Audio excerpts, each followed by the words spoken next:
Oke, sebelumnya Assalamualaikum warahmatullahi wabarakatuh. Baik teman-teman semua, di sini saya akan melanjutkan untuk materi hari ini ya. Jadi ini sebenarnya materinya tidak ada di RPS yang kemarin saya sampaikan, tapi memang saya berinisiatif untuk menambahkan materi ini karena, nantinya pada apa namanya, di pertemuan 10 itu kan teman-teman harus mengambil project ya, harus mengambil project ataupun jurnal. Nah, ini saya berikan untuk sebagai modal buat teman-teman semua atau sebagai gambaran bagaimana sih kita memproses sebuah teks gitu ya. Oke, jadi, materi ini itu juga nantinya akan keluar di UTS nanti sebagai kisi-kisi ya yang akan saya sampaikan ini. Jadi sebagai informasi aja di sini saya informasikan sekalian bahwa untuk UTS-nya nanti insya Allah akan dilaksanakan minggu depan secara online ya. Jadi, nanti saya akan mengirimkan form ke setiap grup. Jadi kan karena ada 7 kelas ya yang mengambil machine learning ini, nanti akan saya kirimkan di hari apa yang kiranya itu, longgar waktunya dan akan saya, apa namanya, akan saya lakukan UTS di situ. Oke, kemudian untuk UTS-nya, nah UTS-nya itu, untuk soalnya hampir mirip ya dengan soal kuis yang saya berikan tadi. Jadi untuk kuis tadi kan ada 2 soal itu dari naive Bayes dan regresi ya. Nanti untuk UTS-nya itu akan ada 5 soal.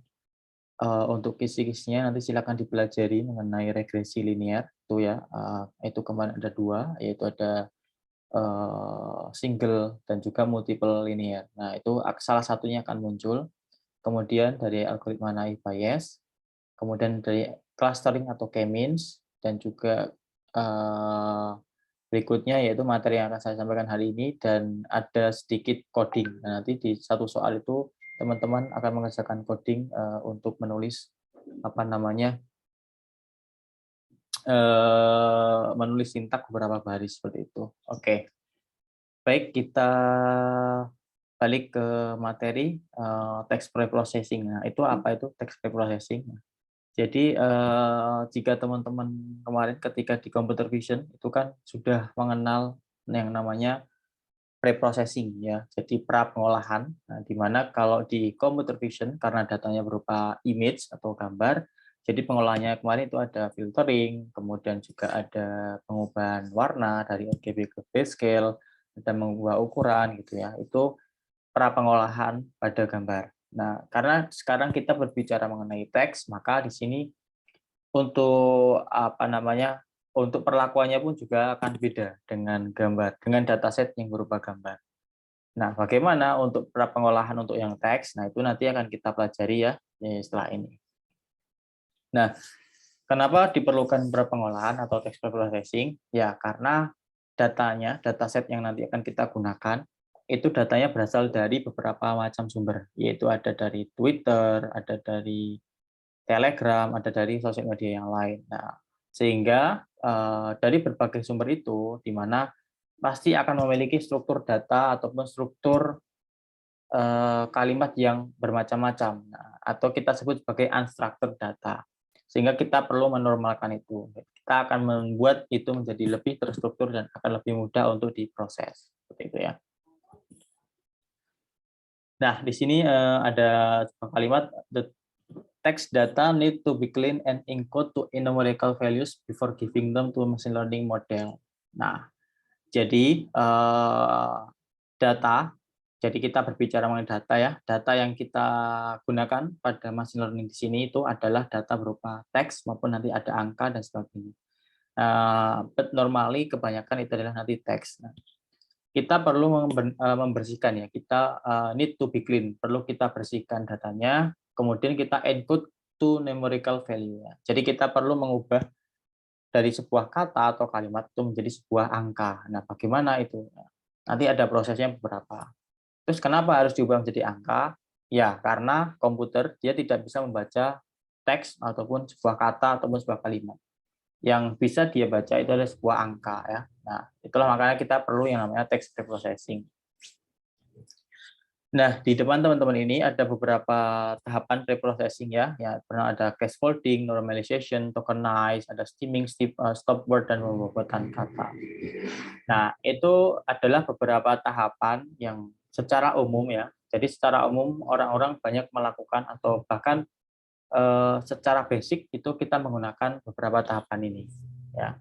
Tapi tidak menutup kemungkinan nanti ada beberapa tahapan atau perlakuan yang lain. Nah, itu pada kondisi tertentu ya. Nah, ini pada kondisi pada umumnya aja.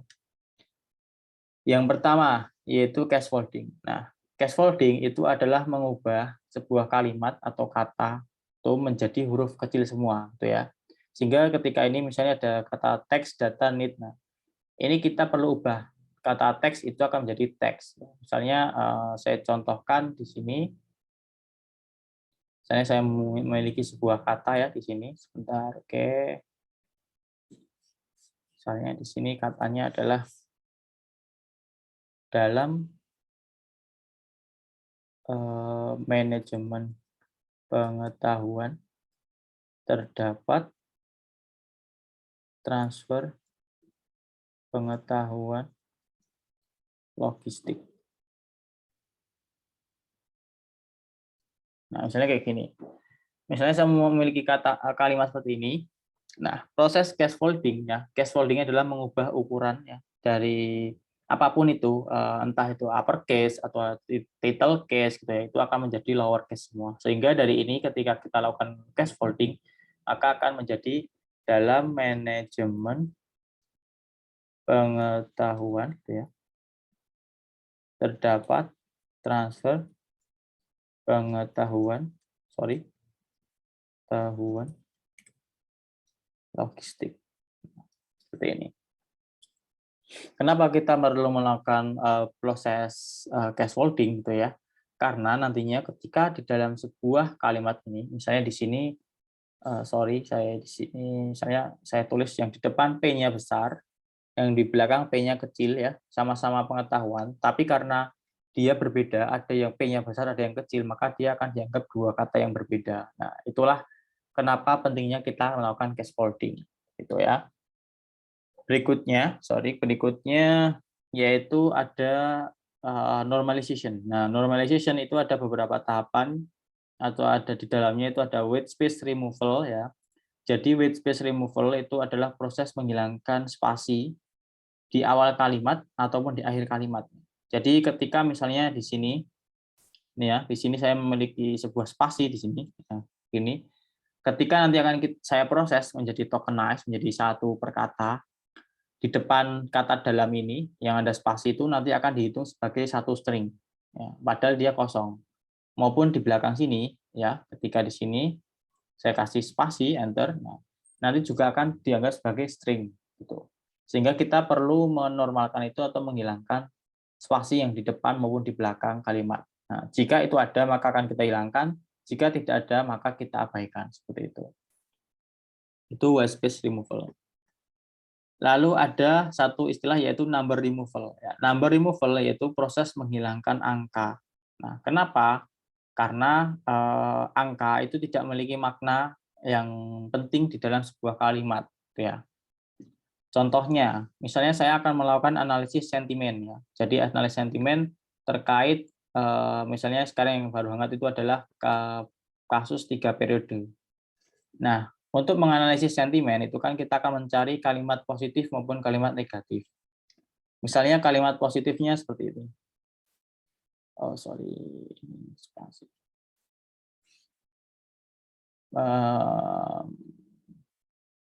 Bagus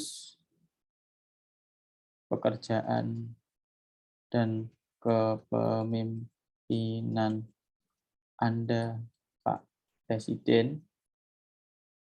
Lanjutkan selama 3 periode. Nah, misalnya seperti ini kalimat positif ya. Kemudian yang kalimat negatif itu adalah misalnya sudah membuat rakyat sengsara,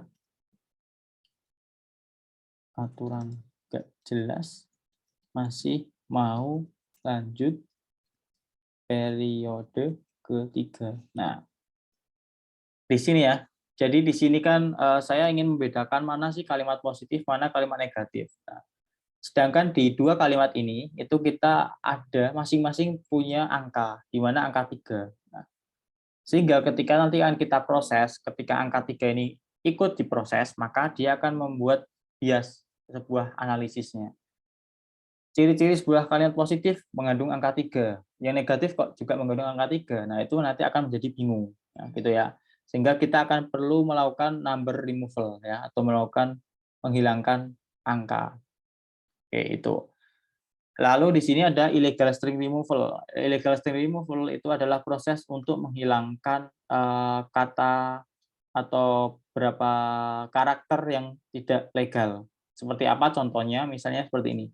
Ada kata misalnya ada add, kemudian ada dollar, ada seperti ini, ada seperti ini, ada dan seperti ini, nah dan sebagainya. Karena kita kan mengambil data dari Twitter. Nah, sedangkan data-data Twitter itu diproduksi oleh orang-orang yang membuat sebuah tweet. Nah, di sana kita tidak memiliki batasan atau kita tidak bisa mengkontrol orang untuk men-tweet yang baik-baik gitu ya, yang sesuai. Sehingga kita perlu menghilangkan kata-kata ini jika di dalam kalimat kita mengandung seperti ini. Kenapa? Karena memang ini juga tidak memiliki makna di dalam sebuah kalimat. Dia tidak bisa menjadi sebuah keyword kayak gitu ya. Sehingga kita perlu hilangkan. Oke. Nah, itu adalah proses normalisasi gitu ya. Jadi misalnya nanti kalimat kita ada yang seperti ini. Ini contoh, kemudian kalimat saya. Nah, ini nanti kita perlu normalkan dulu sehingga akan menjadi ini contoh kalimat saya kayak gini. Itu adalah proses normalisasi. Oke, kemudian setelah kita anggap teks kita normal, kemudian kita lakukan yang namanya tokenize. Nah, tokenize itu adalah proses untuk memotong sebuah kalimat menjadi beberapa kata, gitu ya. Sehingga di sini dalam kata ini yang saya miliki, maka akan menjadi kata indeks ke-0 yaitu dalam, kemudian indeks ke-1 yaitu manajemen, gitu ya. Indeks kedua pengetahuan, indeks ketiga terdapat, indeks keempat transfer, indeks kelima pengetahuan. Oh sorry. Nah, jadi teman-teman, ketika proses tokenize ini, ketika kita mendapati kata yang sama, maka kita cukup menuliskan satu kali di sini ya. Nah, berarti di sini karena sudah pernah dituliskan, maka di sini kita tidak perlu menuliskan lagi, gitu ya. Kemudian kita tulis berarti yang kelima adalah logistik, gitu ya. Nah, itulah mengapa pentingnya proses scaffolding ya. Karena ketika nanti ada pengetahuan P-nya besar dan P yang kecil, maka nanti akan dianggap dua indeks. Sedangkan itu sebenarnya memiliki makna yang sama. Nah, nanti itu berpengaruh juga pada proses pembobotan kata ya. Karena nanti di sini dia sebenarnya menyimpan frekuensi kemunculannya berapa kali di sebuah kalimat itu. Oke, ini kita sudah tokenize. Lalu kemudian ini ada proses yang namanya stemming. Ya. Stemming itu adalah proses di mana akan mengubah sebuah kata menjadi kata dasarnya, gitu ya. Jadi biasanya kan kata itu sebuah kata itu berasal dari kata dasar ada imbuhannya, ya. Imbuhannya itu ada yang dari depan, ada yang di belakang, gitu ya. Nah kita bisa menggunakan library apa yaitu ada NLTK atau Python sastrawi. Nah, ini adalah dua metode atau dua library yang nanti kita bisa gunakan untuk melakukan proses stemming, gitu ya. NLTK ini basicnya lebih ke global, jadi bisa digunakan di bahasa Inggris, bahasa Indonesia, bahasa Jerman, Prancis dan sebagainya. Kalau Python sastrawi itu hanya cukup di bahasa Indonesia, gitu ya. Nah, sehingga di sini ketika kita lakukan stemming ya, maka dari kata dalam maka akan tetap menjadi dalam. Manajemen juga akan menjadi manajemen ya. Pengetahuan akan menjadi tahu, terdapat menjadi dapat, transfer juga transfer, logistik akan menjadi tetap logistik. Ini adalah proses tokenize gitu ya. Tokenize. Ini proses stemming gitu ya. Kenapa ada ide muncul proses stemming ini gitu ya? Kenapa? Karena ide ini muncul ketika proses search engine ya.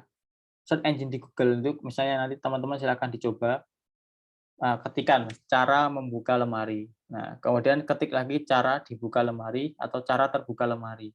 Kemudian enter. Coba pakai 3 keyword itu.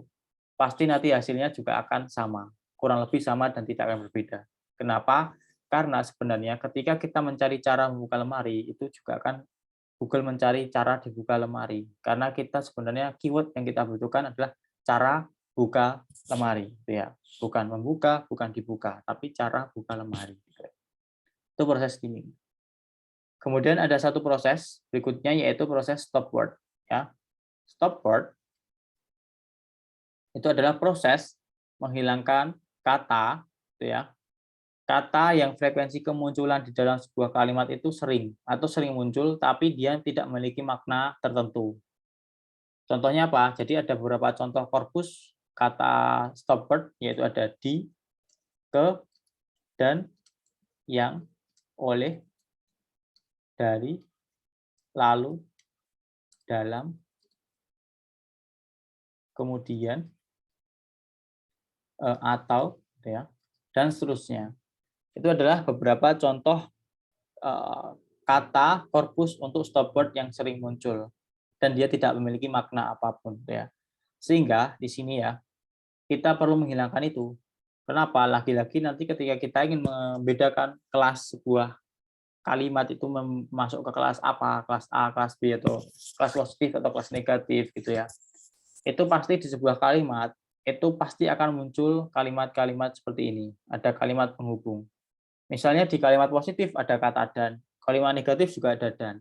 Sehingga jika kita tidak hilangkan itu, maka dia juga akan membuat sebuah bias atau membuat kita bingung. Sebenarnya ciri untuk positif itu yang mana, gitu. Ciri negatif yang mana, kalau ini sama kayak gitu. Nah, itulah kita perlunya menghilangkan kata-kata yang tidak memiliki makna.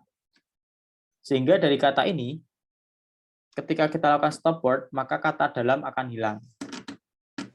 Manajemen akan tetap ada. Tahu ada ya, dapat juga hilang, transfer tetap ada, dan logistik tetap ada. Nah, sehingga dari kalimat ini ya, dalam manajemen pengetahuan terdapat transfer pengetahuan logistik. Itu kita cuma sisa punya 4 kata. 4 kata inilah nanti yang akan kita jadikan sebagai keyword, gitu ya, sebagai keyword atau sebagai fitur di sini. Tuh ya. Tuh.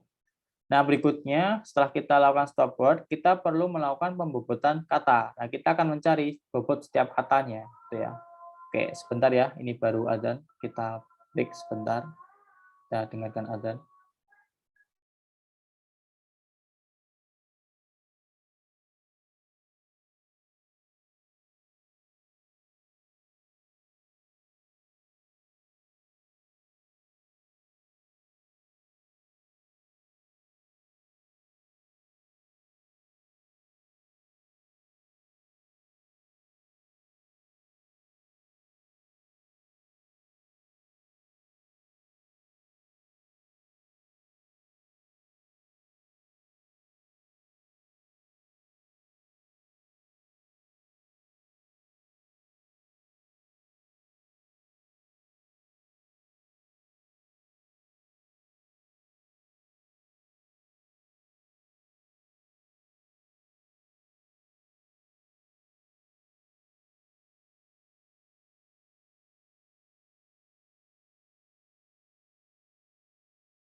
Oke, saya lanjutkan ya. Oke, jadi kita sudah mendapatkan kata-kata ini yang kita selesai tadi dari proses stop word. Berikutnya kita akan melakukan proses yang namanya pembobotan kata ya. Jadi kita akan mencari bobot setiap katanya. Nah, semakin tinggi bobot dari sebuah kata, maka dia semakin layak untuk dijadikan sebagai sebuah keyword gitu ya. Nah, untuk mencari bobot kita bisa menggunakan algoritma TF-IDF ya. Algoritma TF-IDF itu biasanya digunakan juga pada proses pencarian search engine di Google gitu ya. Jadi kita akan mencari bobot kata di setiap masing-masing dokumen gitu ya. Nah, lalu di sini misalnya langsung ke contoh aja, katakanlah, oke sebentar saya screenshot dulu.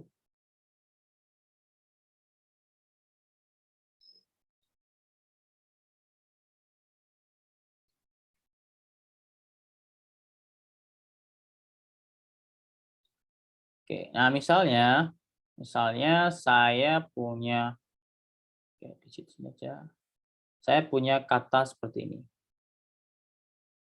gitu ya. Saya punya kata kayak ini atau kalimat, sorry, saya punya kalimat seperti ini,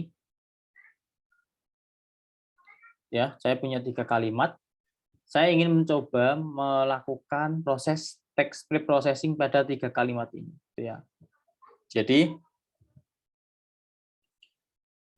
untuk kalimat pertama dari manajemen, maka tetap manajemen, gitu ya.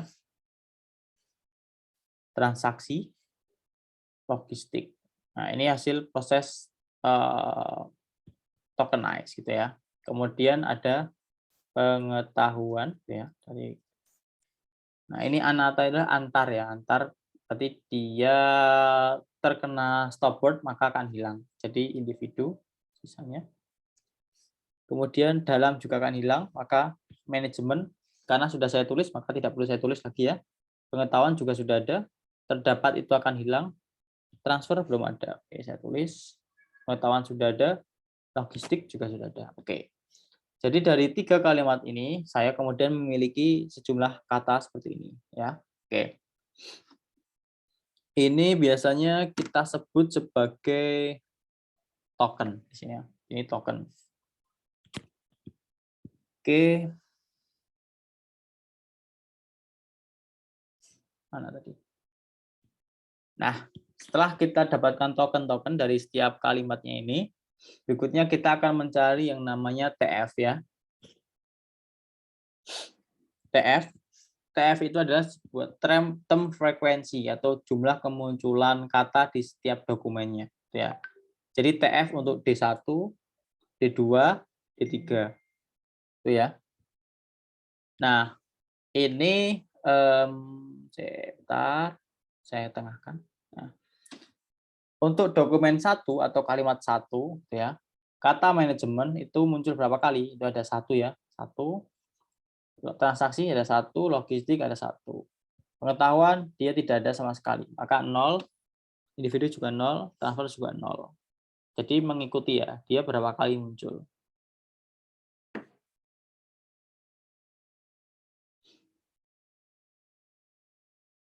Oke, berikutnya,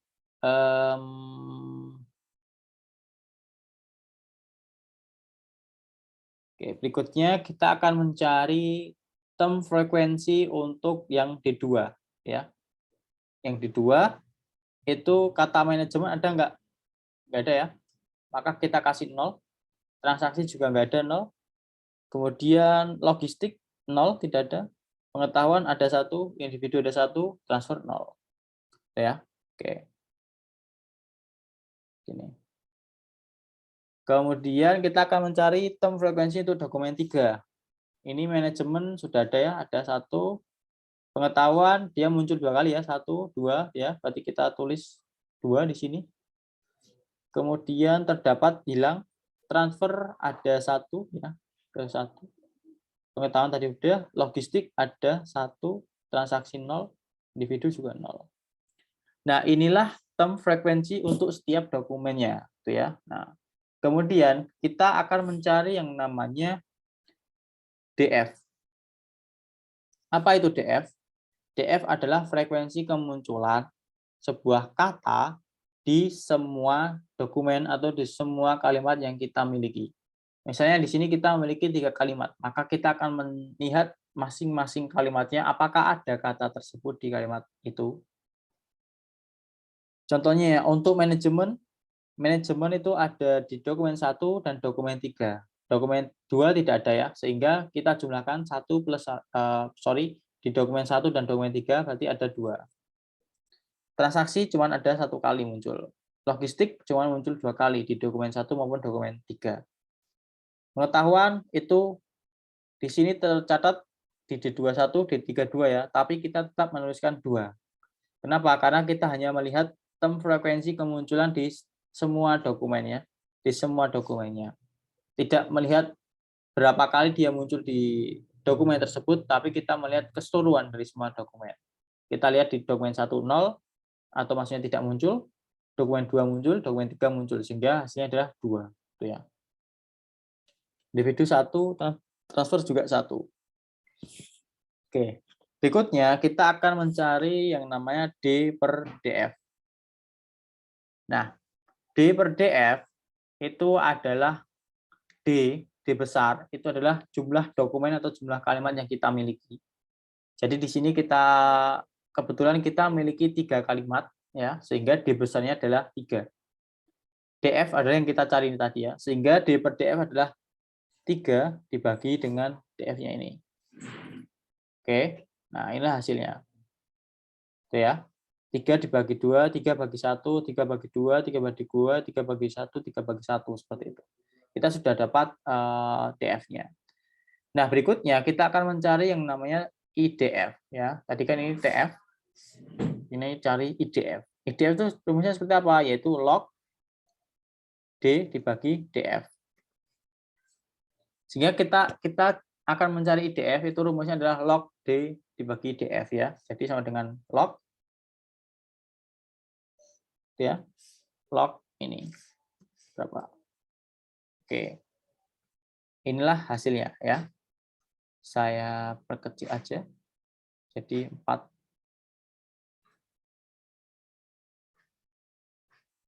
Oke.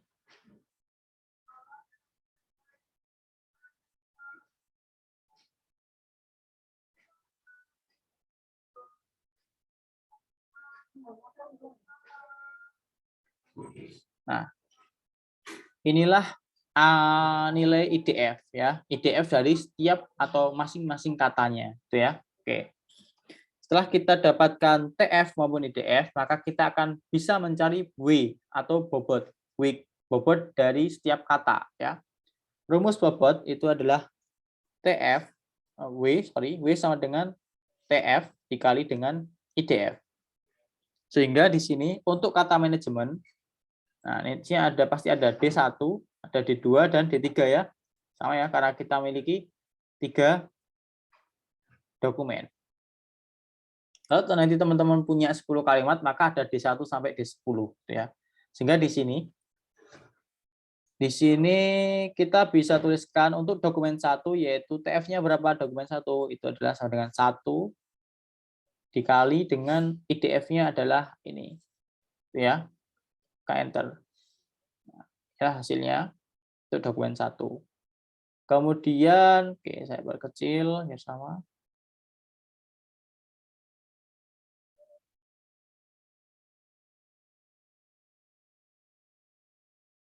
Kemudian untuk D2 yaitu TF-nya berapa D2 itu 0 ya dikali dengan IDF-nya yang ini. Ketemulah ini. Ya. Nah, gampang ya.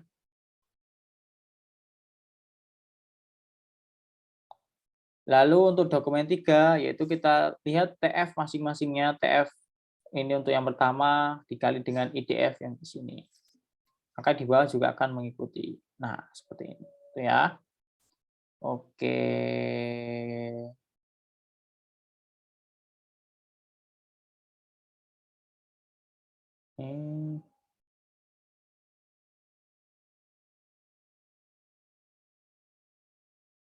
Oke, ya. Nah, inilah hasil dari proses pembobotan kata, ya. Jadi ini adalah bobot untuk kata manajemen di dokumen pertama. Jadi kata manajemen di kalimat pertama itu memiliki bobot sekian, gitu ya. Kemudian kata transaksi di kalimat kedua memiliki bobot sekian dan seterusnya. Nah, bobot-bobot ini itu yang merepresentasikan kata di tokennya itu yang nanti akan kita gunakan pada algoritma SVM maupun algoritma Naive Bayes untuk menghitung atau melakukan training data sehingga kita akan mendapatkan sebuah model, tuh ya. Tuh. Oke, kemudian kita balik ke PPT ya. Semoga saya harap teman-teman tadi paham ya. Nih. Nah, ini ada contoh di sebuah collab. Nanti jadi teman-teman bisa coba. Misalnya di sini saya memiliki 5 kalimat ya. 5 kalimat ini dataset untuk teks itu kita sebut sebagai korpus ya, korpus. Misalnya saya memiliki 5 kalimat, the house had a tiny little mouse, kemudian dan the cat saw the mouse dan bla bla bla sebagainya. Saya memiliki 5 kalimat. Kemudian saya akan melakukan proses TF-IDF di sini atau melakukan pembobotan sebuah kata. Nah, ini nanti teman-teman cukup menggunakan library ini ya, TF-IDF Vectorizer, maka akan hasilnya seperti ini. Nah, yang angka 0 di depan ini itu merepresentasikan sebuah urutan kalimat. Jadi 0 ini adalah kalimat pertama, tuh ya. Sebentar, saya ini aja. Ini kalimat pertama, ini kalimat kedua, ini kalimat ketiga, ini kalimat keempat, dan ini kalimat kelima, tuh ya. Jadi 0 ini merepresentasikan kalimat pertama, 1 merepresentasikan kalimat kedua, dan seterusnya. Lalu kemudian untuk yang kedua ini yang kanan ya, yang kedua ini itu merepresentasikan token dari 5 kalimat yang kita punyai tadi yang sudah kita lakukan tokenizing. Kita bisa melihat kata hasil tokenize itu dengan get feature name, ya. Sehingga di sini kita akan cek misalnya untuk dokumen atau kalimat pertama 0,7. Berarti di kalimat pertama pasti mengandung token ketujuh yaitu 0, 1, 2, 3, 4, 5, 6, 7.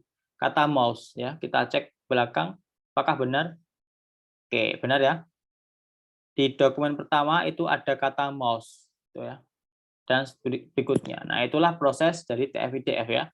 Sehingga nanti teman-teman akan mendapatkan data seperti ini. Nah, inilah nanti yang teman-teman gunakan untuk dimasukkan ke model machine learning ya, sehingga machine learning bisa membaca 0,58873 itu di dokumen pertama itu ada sebagai cat yang merepresentasikan kata cat ini di sini ya, seperti itu. Nah, jadi nanti itulah proses gimana mesin bisa membaca sebuah teks berdasarkan dari angka bobotnya masing-masing. Oke. Saya harap teman-teman nanti semua paham. Silakan nanti bisa dipelajari, bisa dibaca-baca lagi ya untuk apa namanya materi saya ini ya. Kemudian untuk persiapan UTS yaitu materi saya ini. Lalu saya akan coba perlihatkan. Saya sudah bikin. Nanti saya akan kirim ke grup ya sebagai gambaran teman-teman ini. Oke, sebentar. Ya. Nah, ini saya demokan sebuah project sederhana menggunakan algoritma SVM untuk melakukan klasifikasi SMS ya. Jadi ada SMS normal, ada SMS penipuan, ada SMS promo gitu ya. Saya memiliki 3 kelas. Nah, misalnya di sini saya masukkan dulu ini, oke, ini dataset saya, tentunya CSV ya, ada 1.100 data, gitu ya. Nah, saya menggunakan Sastrawi. Tadi yang saya sampaikan ada NLTK, ada Sastrawi untuk melakukan pre-processing teks, gitu ya. Nah, saya menggunakan Sastrawi. Nah, karena di Python itu belum ada package-nya, maka kita perlu melakukan instalasi terlebih dahulu, yaitu dengan perintah tanda seru pip install Sastrawi. Dan ini kita panggil package-nya. Nah, Lalu di sini sebenarnya ini untuk tahap ini opsional ya teman-teman. Jadi ini saya menambahkan korpus untuk stop word. Nah, sebenarnya kalau kita menggunakan sastrawi aja itu sudah cukup, tapi memang ada beberapa kata yang ingin saya hapus atau saya hilangkan, maka saya tambahkan kamus sendiri di sini. Nah, inilah proses pemanggilan dataset ya. Jadi dataset CSV ini adalah nama dataset saya, di mana untuk data ini menampung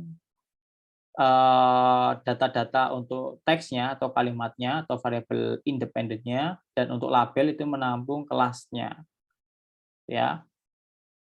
Bisa kita cek misalnya nih di data ke-28 itu ada apa isinya. Nah, ini bebas ekspresikan dirimu bersama paket freedom bla bla bla. Ini kan SMS promo ya. Nah, di sini SMS promo saya kasih label 2. Nah, kemudian misalnya ada data yang lain 500 ya. Data ke-500 itu adalah isinya, selamat nomor Anda menang hadiah unit mobil Honda Jazz. Nah, ini kan SMS penipuan ya. Nah, ini untuk penipuan saya kasih label 1 di sini. Kemudian ada misalnya 1095. Data kesekian ini adalah, nah, ini data untuk SMS normal gitu ya. Tapi belum pasti ya kalau ada teman mau gitu. Atau ada juga di data 1000 ya 1000 deh, coba apa isinya kita cek. Nah, oh ini masih penipuan ya. Oke, berarti ke 1020. Apa isinya? Saya masih cuti besok, berarti ke kantor hari Rabu. Nah, ini adalah juga SMS yang normal tuh ya. Kayak yang normal itu saya kasih angka 0. Misalnya ini 40 gitu deh. Nah, selamat untuk teman-teman yang wisuda, semoga berkah ilmunya, bla bla bla. Ini SMS yang normal ya. Nah, jadi saya ingin mencoba membuat sebuah model yang nanti bisa mengklasifikasikan mana SMS normal, mana SMS penipuan, mana SMS yang promo. Nah, ini adalah proses untuk TF-IDF tadi ya.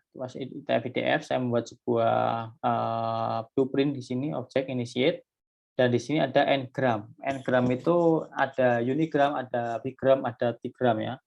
Jadi ada 3, di mana kalau unigram itu keyword-nya ada setiap kata, kalau bigram adalah keyword 1 keyword 2 kata, kalau trigram adalah 1 keyword 3 kata. Oke, lalu di sini adalah proses preprocessing-nya tadi.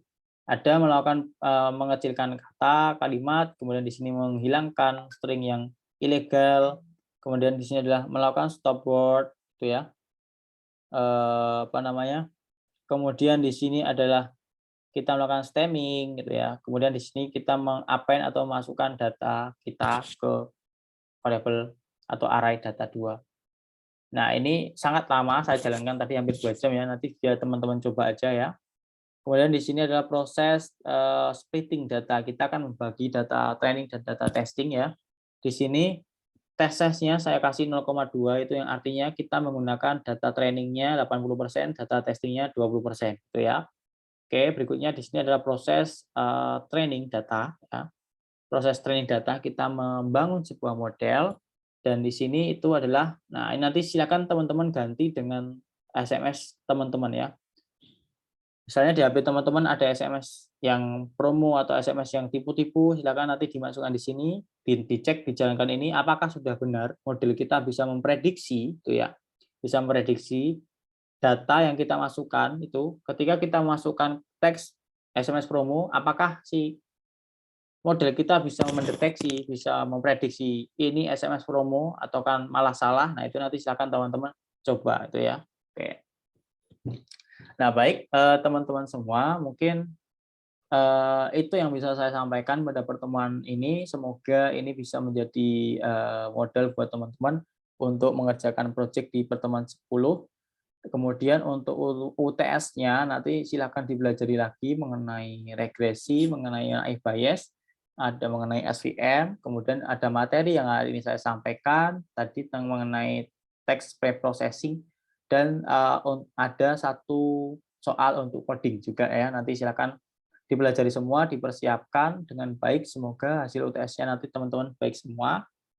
Dan mungkin dari saya mohon maaf ya, selama saya mengampu teman-teman semua selama dari pertemuan 1 sampai 7 ini, ada banyak salah dari saya mohon maaf, ke teman-teman semua. Karena nantinya setelah UTS nanti teman-teman akan dengan Bu Indah ya itu. Sehingga ini pertemuan terakhir kita sebelum UTS. Terima kasih buat teman-teman semua atas kerjasamanya. Ada kurang lebihnya dari saya mohon maaf. Assalamualaikum warahmatullahi wabarakatuh.